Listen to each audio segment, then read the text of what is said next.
Hindi nagtagumpay si Aling Belen sa kanyang masamang balak para kay Mamita dahil dumating sina Darius at Farah. At ang magandang balita pa nga nito, gumising na nga si Mamita ngunit nawala naman ang kanyang alaala at hindi na niya nakilala sina Darius at Farah.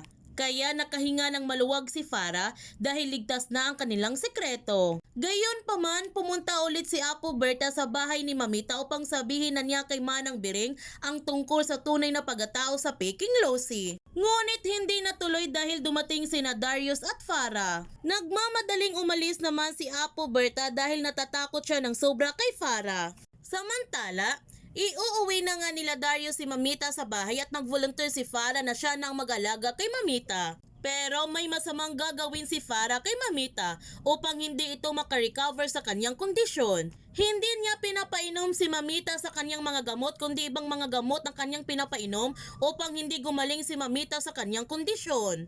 Kaya huwag natin palalapasin ang kapanapanabik ng mga tagpo sa Stolen Life. Kung bago ka pa channel ko, don't forget to like, subscribe, ang click notification bell para palagi kang updated sa mga videos in-upload ko. Thank you for watching and God bless to everyone!